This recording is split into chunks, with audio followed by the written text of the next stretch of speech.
महाराष्ट्र पशु व मत्स्य विज्ञान विद्यापीठ, राष्ट्रीय डेअरी डेव्हलपमेंट बोर्ड आनंद यांच्या संयुक्त विद्यमाने आम्ही एक नवीन संकल्पना इथे मराठवाडा आणि विदर्भामध्ये चालू केलेली आहे आणि त्या संकल्पनेचं शीर्षक जे आहे त्याला आम्ही किसान से किसान तक म्हणतो, म्हणजेच की सूक्ष्म प्रशिक्षण केंद्रांची निर्मिती।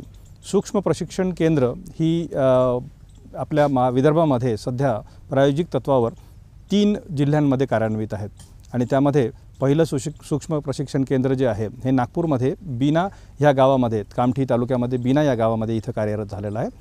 दुसरं प्रशिक्षण केंद्र जे आहे हे वर्धा जिल्ह्यामध्ये कामनापूर घुसळे इथे तिसरं प्रशिक्षण केंद्र अमरावती जिल्ह्यामध्ये तयार करण्यात आलेलं आहे आणि या तिन्ही प्रशिक्षण केंद्राच्या माध्यमातून आपल्या या भागातले जे प्रगतिशील शेतकरी आहेत, ज्यांची प्रशिक्षणासाठी आपण निवड केली, त्यांना आपण प्रोग्रेसिव्ह फार्मर म्हणून त्यांची पहिलं निवड केली आणि त्यानंतर त्यांना आपण प्रशिक्षित केलं। त्यांचं प्रशिक्षण जे आहे हे NDDPमध्ये आनंदमध्ये झालं आणि त्यानंतर त्यांचं प्रशिक्षण जे आहे कोल्हापूर जिल्ह्यामध्ये देखील MTCsमध्ये झालं आणि हे 3 प्रशिक्षण जे आपले शेतकरी आहेत त्याच्यामध्ये बीनाचे श्री सचिन चिकणकर, वर्ध्याचे चंद्रशेखर असोले आणि अमरावतीच्या छायाताई देशमुख या तिघांना आपण तिकडे प्रशिक्षण देऊन परत त्यांना इथे आपण प्रशिक्षण केंद्राची उभारणीसाठी महाराष्ट्र पशु आणि मत्स्य विज्ञान विद्यापीठाने हा प्रोजेक्ट कार्यान्वित केला आणि या प्रोजेक्टच्या अंतर्गत त्यांना या प्रशिक्षण केंद्रात आवश्यक असणारं जे काही साहित्य आहे, ज्याच्यामध्ये टेलिव्हिजन असेल, बसण्याची अरेंजमेंट, खुर्च्या असतील, टेबल असतील, त्यांची अरेंजमेंट केली आणि त्याचबरोबर प्रक्षेत्रावर शेतकऱ्यांना प्रत्यक्ष जे डेमॉन्स्ट्रेशन द्यायचे, जे प्रात्यक्षिक द्यायचे, त्याच्यासाठी देखील आपण त्यांची मदत केलेली आहे, ज्याच्यामध्ये की बायोगॅस युनिट असेल, बायोगॅसचं संयंत्र असेल किंवा मग चारा कुट्टीचं संयंत्र असेल किंवा मग ज्याला आपण मशीन मिल्किंगसाठी आपण मिल्किंग मशीन्स असेल, या सर्व संयंत्राची आपण त्यांना पुरवठा केला आणि त्या संयंत्रांच्या माध्यमातून ह्या प्रशिक्षण केंद्रामधनं डेअरी उत्पादनासाठी किंवा डेअरीचे जे शेतकरी आहेत, दुग्ध उत्पादक शेतकरी आहेत, त्यांचं प्रशिक्षण या प्रशिक्षण केंद्रामध्ये होतं। तर ह्या प्रशिक्षण केंद्रामध्ये ह्या ज्या विविध गोष्टी आहेत तर त्या विविध गोष्टींबद्दल आपण यापुढे एका जे पॅरामीटर आहेत, ज्याच्यामध्ये की आम्ही 10 ते 12 पॅरामीटर्स असे एक असे विभाग बघितले जे की दुग्ध व्यवसायासाठी महत्त्वाचे असतील आणि त्यांचा आपल्याला प्रशिक्षणामध्ये अंतर्भूत करून त्यांना आम्ही या प्रशिक्षणाचं नियोजन ऑर्गनायझेशन केलेलं आहे। या प्रशिक्षणाच्याद्वारे साधारणतः प्रत्येक सेंटरमध्ये 1400च्या आसपास प्रशिक्षणार्थी इथं प्रशिक्षण घेतील आणि 4000च्या वरती 3000च्या वरती हे प्रशिक्षणार्थी इथं या 3 सेंटर्सच्या माध्यमातून येत्या 1 वर्षामध्ये आपण यांना ट्रेनिंग देणार आहोत आणि आमचा उद्देश हाच आहे की मराठवाडा विदर्भ डेअरी डेव्हलपमेंट या प्रोजेक्टच्या अंतर्गत या विभागामध्ये, या भागामध्ये डेअरीचं आणि पर्यायाने दुधाचं उत्पादन हे चांगल्या पद्धतीने वाढावं लागेल। आता आपण एक वेगवेगळ्या टेक्नॉलॉजीज ज्या आम्ही इथं सांगणार आहोत किंवा प्रशिक्षणामध्ये ज्या टेक्नॉलॉजीज आम्ही शेतकऱ्यांपर्यंत पोहोचवणार आहोत, अर्थात त्या शेतकऱ्यांपर्यंत पोहोचवण्याचं काम जे आहे हे आम्ही म्हटल्याप्रमाणे किसान से किसान तक, म्हणजे सचिन भाऊ जे आहेत ते सांगतील आणि आपल्या त्या किसान जे शेतकरी वर्ग बंधू आहेत ते त्यांना समजून देतील। याच्यामुळे फायदा असा होईल की शास्त्रज्ञांनी सांगलेली गोष्ट कदाचित शेतकऱ्यांना अशी वाटते की यांच्याकडे तर पूर्ण नॉलेज आहे आणि हे सगळं यांना तर सगळं माहिती असेल, पण शेतकऱ्यांना आपल्यासारखा शेतकरी कशा पद्धतीनं करतोय हे जेव्हा ते प्रत्यक्ष पाहतात, प्रत्यक्ष अनुभवतात, प्रत्यक्ष प्रक्षेत्रावर येतात, तेव्हा त्यांची खऱ्या अर्थानं किसान से किसान तक जी योजना आहे ही सार्थक होण्यासाठी मदत होते आणि म्हणून ह्या 3ही प्रशिक्षण केंद्राच्या माध्यमातून हे 3 आमचे जे लीड फार्मर्स आहेत किंवा हे 3 आमचे जे आदर्श पशुपालक आहेत त्यांच्या माध्यमातून आपण ह्या प्रशिक्षण केंद्रामध्ये प्रशिक्षणांचं आयोजित करतोय।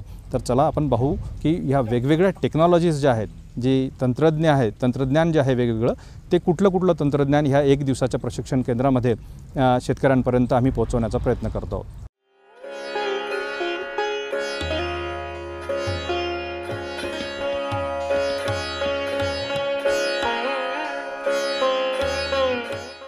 सूक्ष्म प्रशिक्षण केंद्रामध्ये जी आपण सर्वप्रथम प्रात्यक्षिकावर आल्यानंतर शेतकऱ्यांना दाखवतो ती म्हणजे जनावरांची निवाऱ्याची पद्धत, ज्याला आपण म्हणू की मुक्त गोठा संचार पद्धत.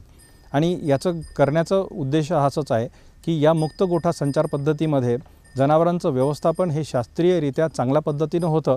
आणि एक जो समज आहे आपल्या विदर्भाच्या शेतकऱ्यांमध्ये की मुक्त गोठा संचार पद्धत ही विदर्भाच्या वातावरणासाठी समरूप किंवा एकरूप होण्यासारखी नाही आहे, तर ती आपल्याला कुठेतरी मोडायची आहे. आणि म्हणूनच हा सचिन चिकनकरांचा जो फार्म आहे त्याला आपण मुक्त गोठा संचार पद्धतीमध्ये कन्वर्ट केला.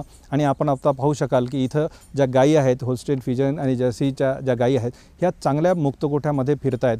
फक्त गायीच नाही तर वासरं देखील आहेत. आणि या मुक्त गोठ्याची संरचना जर आपण बघितली तर आपल्याला असं लक्षात येईल की या मुक्त गोठ्यामध्ये ज्या झाडांचा वापर आहे त्या सावलीसाठी होतो. आणि नंतर संध्याकाळच्या वेळेला ही जनावरं जी आहेत आराम करण्यासाठी, निवाऱ्यासाठी ही शेडमध्ये देखील जातात. आणि ह्या जनावरांचं जेव्हाही मिल्किंग होतं ती शेडमध्ये होतं. आणि जेव्हाही त्यांना आराम करायचा आहे किंवा मग चारा पाणी द्यायचं आहे तर हे मुक्त गोठ्यामध्ये होतं. आपण जर या मुक्त गोठ्याचा जर परिसर पाहिला तर आपल्याला ठिकठिकाणी चाऱ्याची व्यवस्था, पाण्याची व्यवस्था दिसेल. पाण्याची अगदी हौद जो आहे तोही आपण जर बघितला तर तिथं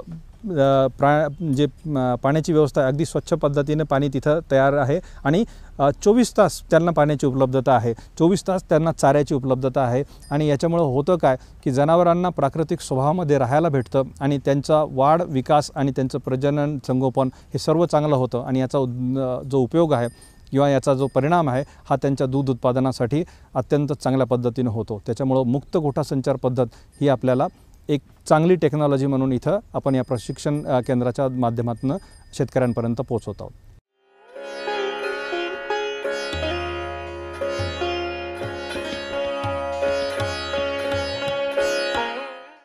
शेतकरी बंधूंनो, दुग्ध व्यवसायामध्ये दुसरा महत्त्वाचा विषय म्हणजे चाऱ्याचा उपलब्धता आणि त्याचा वापर. आणि त्याच्यासाठी सूक्ष्म प्रशिक्षण केंद्रामध्ये आपण जी तंत्रज्ञान शेतकऱ्यांना दाखवतो आहे त्याच्यामध्ये चाऱ्या पिकाची लागवड आणि त्याचं व्यवस्थापन तर आहेच, पण त्याच्यासोबतच उपलब्ध असलेला चारा त्याची कशा पद्धतीने त्याचा वापर करावा ते देखील महत्त्वाचं आहे. आणि त्याच्यासाठी एक चांगली महत्त्वाची टेक्नॉलॉजी किंवा महत्त्वाचं एक तंत्रज्ञान म्हणून आपण चारा कुट्टी जे यंत्र आहे त्याचा आपण इथे प्रात्यक्षिक दाखवतो. याचा फायदा असा होतो की जे शेतकऱ्यांना असं वाटतं की चारा कुट्टी करून दिल्यानंतर काय फायदा होतो, तर ते जो फायदा होतो तो त्यांना इथं प्रत्यक्ष पाहायला भेटतो की कमी आकाराची जी दांडं आहेत ती जेव्हा जनावरं खातात तर ती चांगल्या पद्धतीने खातात, पचायला सोपी राहतात आणि त्याच्यानंतर त्याचा जो उपयोग आहे तो चांगला होतो. साधारणतः 20 ते 30% चाऱ्याची बचत या माध्यमातून होते. आणि हे आपल्याला जर शेतकऱ्यांपर्यंत चांगल्या पद्धतीने सांगायचं असेल तर त्यांना आपल्या प्रक्षेत्रावर वापरात असणारं चारा कुट्टी यंत्र दाखवणं फार गरजेचं आहे. आणि म्हणूनच ह्या प्रकल्पाअंतर्गत ह्या चारा कुट्टी यंत्राचं देखील आम्ही प्रयोजन केलेलं आहे, जेणेकरून की शेतकऱ्यांना याचा उपयोग आपल्याला कळला पाहिजे.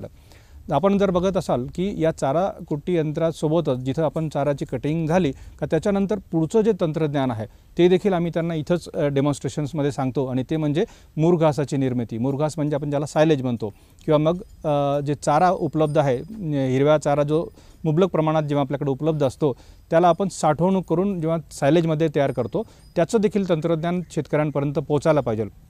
आणि यासाठी आम्ही त्यांना बॅग सायलोज म्हणजे की प्लास्टिकच्या गोण्यामध्ये सायलेज बनवायचं किंवा मुरघास बनवण्याचं तंत्रज्ञान तिथंच प्रक्षेत्रावर ज्या दिवशी प्रशिक्षण असेल तिथं छोट्या प्रमाणात आपण करतो. आणि त्याच्यासाठी देखील आपण त्यांना बॅग सायलेज दिलेले आहेत. म्हणजे मग चाऱ्याचं उत्पादन, चाऱ्याची कटाई, त्याचा वापर आणि उर्वरित जे शिल्लक चारा आहे त्याचं सायलेजमध्ये रूपांतरण करणं याचं देखील प्रात्यक्षिक इथं होतं.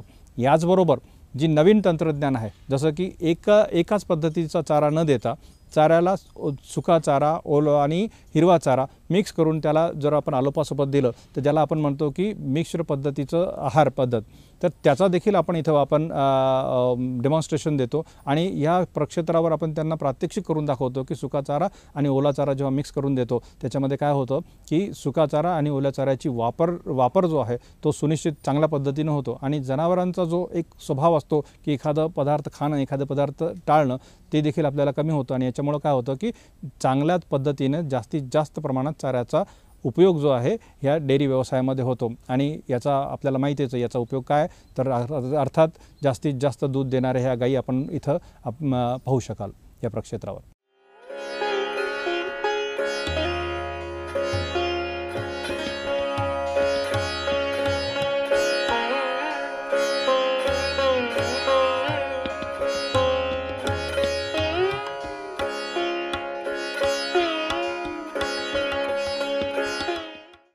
सूक्ष्म प्रशिक्षण केंद्रामध्ये येणाऱ्या शेतकऱ्यांना आपण जेव्हा प्रक्षेत्रावर आणतो तेव्हा त्यांना आपण आवर्जून इथं चाऱ्याची जी प्रक्षेत्र आहेत ती दाखवायला आणतो.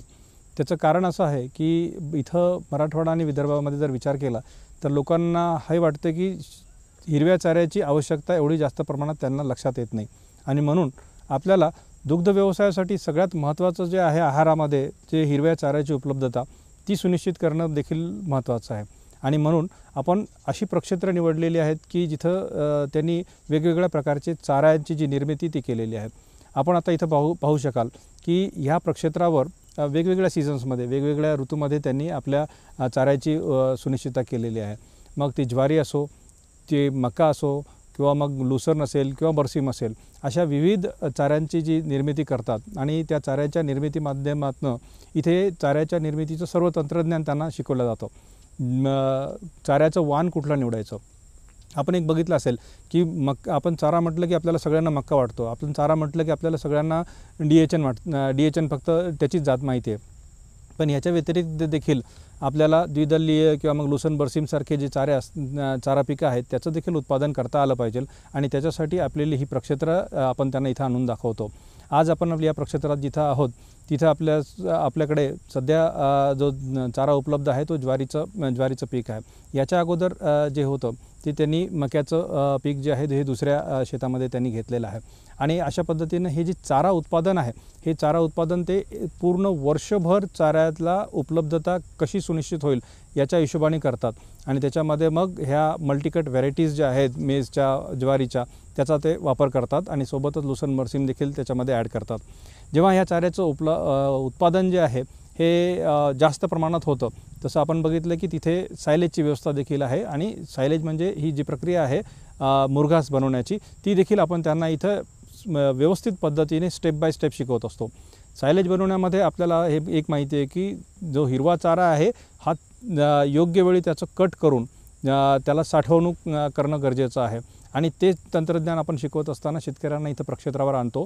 त्यांच्या माध्यमातून त्यांच्यासोबत काम करून त्या चाऱ्याची जी कटाई आहे ज्याला आपण हार्वेस्टिंग म्हणतो तेही करून घेतो. त्याच्यानंतर त्यांच्याकडनं चाऱ्याची कटिंग जी आहे छोटी, आपण जे चाफ कटर पाहिलं त्याच्यामधनं चाफ कटरनुसार त्यांची कटिंग केल्या जाते आणि त्याच्यानंतर ज्या बॅग सायलेज आहेत, आपण बॅग सायलेजचा जो एक युनिट तिथं पाहिला त्याच्यामध्ये त्या शेतकऱ्यांच्या हस्ते म्हणजे त्यांना असं वाटलं पाहिजे की हा चारा आपण कापला, आपण तयार केला आणि आपण त्याचं सायलेज तयार केलेलं आहे आणि जेव्हा हे सायलेज 40 ते 45 दिवसात तयार होतं तेव्हा एक गोष्ट नक्की सुनिश्चित होते की आपल्याला वर्षभर हिरवा चारा जसा हवा आहे तसा आपल्याला शेतकऱ्यांना या पशुसाठी देणं सहज शक्य होतं आणि त्याचबरोबर हिरवा चारा जो आहे हा आपल्याला दैनंदिन खाद्यामध्ये देखील वापरता येतो. त्याच्यामध्ये जी आपली टेक्नॉलॉजी आहे की हिरवा चारा नेला, कुट्टी केली आणि त्याला आपण सुक्या चाऱ्यामध्ये मिक्स केलं तर त्याच्यामुळं काय होतं की आपण जे TMR म्हणतो टोटल मिक्स्ड रॅशन आणि त्याच्यासोबत आपण आलप देखील मिक्स करून देतो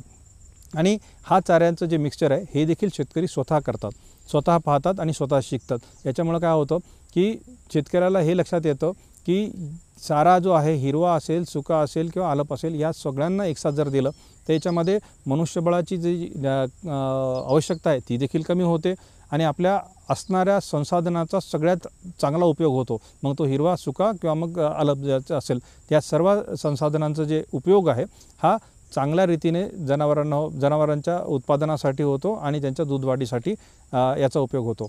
याच्या व्यतिरिक्त आपण फक्त चाऱ्याचं बीज किंवा मग चाऱ्याची व्हेरायटी नाही सांगत, तर चाऱ्याच्या उत्पादनामधली जी टेक्नॉलॉजीज आहेत, म्हणजे कधी पाणी द्यायचं, कधी खत द्यायचं, किती प्रमाणात द्यायचं, त्याचा देखील आपण उपयोग करतो। मुक्त गोठा संचार पद्धतीमधनं जे आपल्याला कंपोस्ट भेटलेलं आहे, त्या कंपोस्टचा वापर आपण ह्या चाऱ्याच्या निर्मितीसाठी किंवा चारा पिकांच्या उत्पादनासाठी घेतो। ते देखील एक तंत्रज्ञान आपण त्यांना शेतकऱ्यांना प्रक्षेत्रात इथं आणून समजावून सांगतो, जेणेकरून की चारा उत्पादनामध्ये अतिरिक्त दुसरा खर्च न होता आपल्याकडं उपलब्ध असणारी संसाधनं आहे त्याचा देखील उपयोग होतो। पाण्याची व्यवस्था असेल, खताची व्यवस्था असेल, किंवा मग कोणत्या फुलोऱ्याच्या अवस्थेमध्ये चाऱ्याची कापणी व्हायला पाहिजे, याचं सर्वांगीण म्हणजे याचं डेमॉन्स्ट्रेशन, याचं जे लाईव्ह डेमॉन्स्ट्रेशन आहे हे या प्रक्षेत्रामध्ये शेतकऱ्यांना त्या ट्रेनिंगच्या दरम्यान, त्या ट्रेनिंगच्या माध्यमातून होतं। एवढंच नाही तर आजूबाजूची जी प्रगतिशील शेतकरी आहेत, हे जेव्हा जेव्हा ट्रेनिंग इथं होतं तेव्हा येऊन ते आपली जे नॉलेज आहे ते इम्प्रूव्हाइज करतात आणि हे तंत्रज्ञान परत शिकून जातात, जेणेकरून की जास्तीत जास्त त्यांना आपल्या दुग्ध व्यवसायामध्ये या तंत्रज्ञानाचा फायदा होऊ शकेल।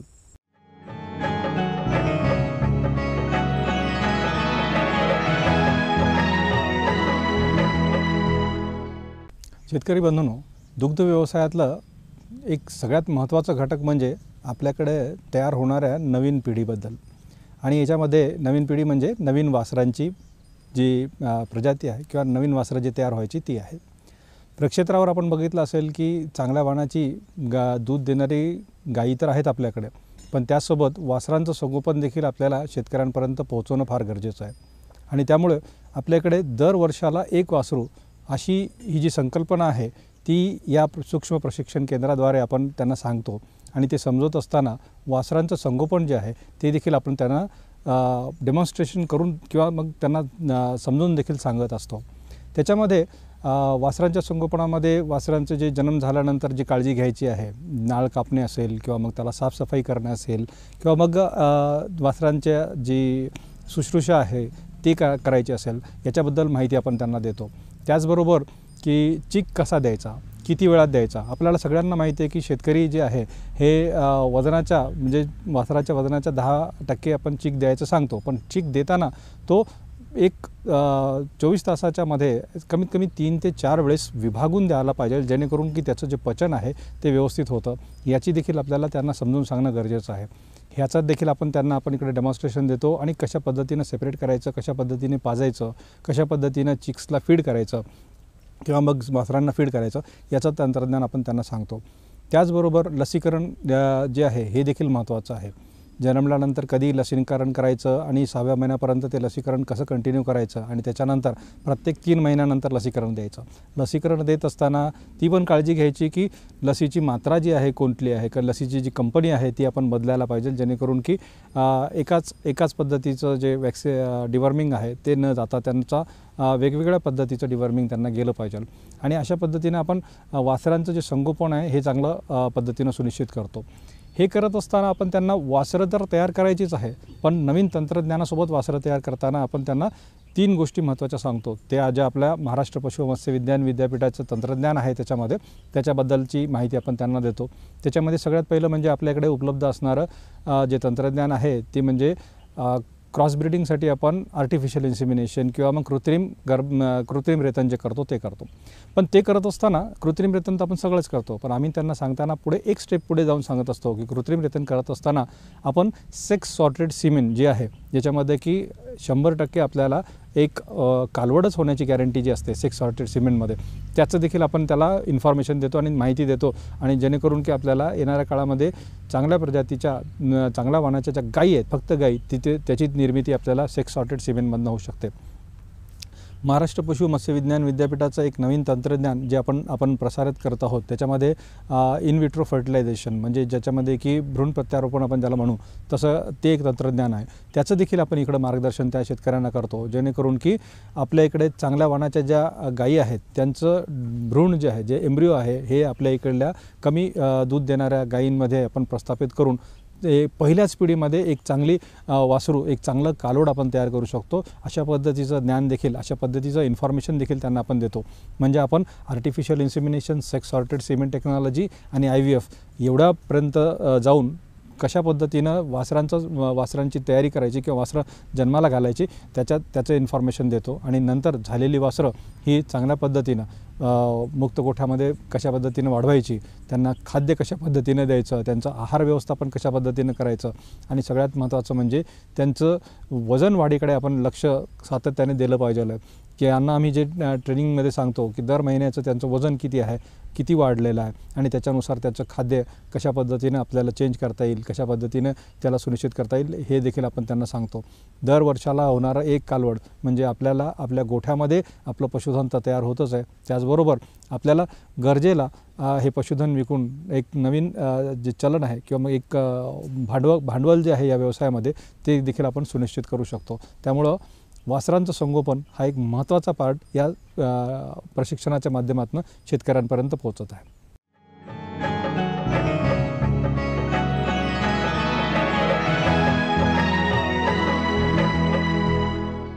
शेतकरी बंधूंनो, दुग्ध व्यवसायामध्ये दुधापासून तर आपल्याला उत्पादन भेटतंच, पैसा मिळतोच, पण त्याच्या व्यतिरिक्त शेणापासून देखील आपल्याला उत्पादन आणि पैसा भेटू शकतो. ही संकल्पना देखील आपल्याला शेतकऱ्यांपर्यंत पोहोचवायची आहे. मुक्त गोठ्यामध्ये आपण जर बघितलं तर त्याचं जे शेण आहे त्याचा उपयोग आपण फॉडर क्रॉप्स म्हणजे आपल्या चारा पिकांमध्ये करत आहोत, शेतीमध्ये देखील करत आहोत.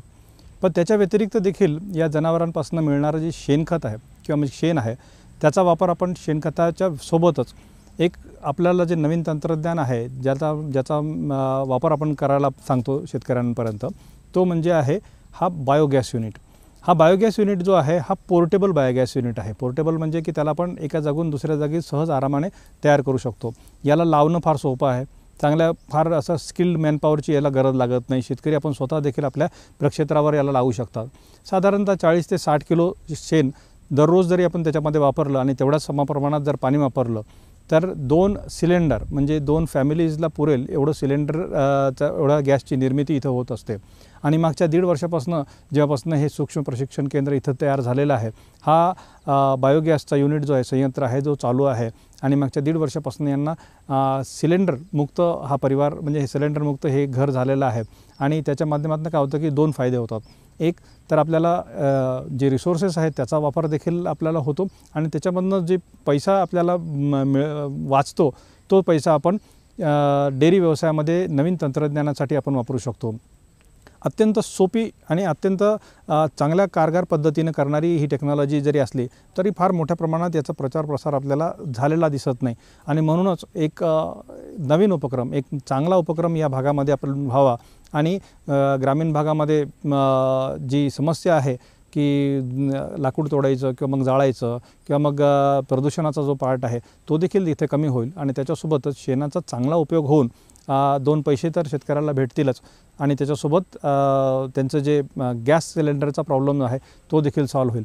तर अशा पद्धतीचं जर युनिट आमच्या या प्रक्षेत्रावर शेतकऱ्यांनी पाहिलं आणि आपल्याला आश्चर्य वाटेल की बऱ्याच शेतकऱ्यांनी अशा पद्धतीचं युनिट स्वतःहून खरेदी करून त्यांनी आपापल्या प्रक्षेत्रावर लावलेलं आहे, आपल्या शेतीमध्ये लावलेलं आहे. आणि ते देखील त्या युनिटचा फायदा करून ह्या बायोगॅसचा आणि पर्यायाने LPG सिलेंडर मुक्त जी संकल्पना आहे आमची ती देखील आपल्याला वापरता येतात. म्हणजे डेअरीमधनं फक्त दूध नाही तर शेण आणि शेणामधनं पैसा, शेणामधनं आपल्याला बायोगॅस आणि ते बायोगॅस रसोईमध्ये वापरून सिलेंडरमुक्त हे जे घर आपण तयार केलं आहे किंवा हा प्रक्षेत्र जे तयार केलं आहे हे एक चांगले उपक्रम डेअरीच्या माध्यमातून आपण शेतकऱ्यांपर्यंत पोहोचवण्याचा प्रयत्न करत आहोत.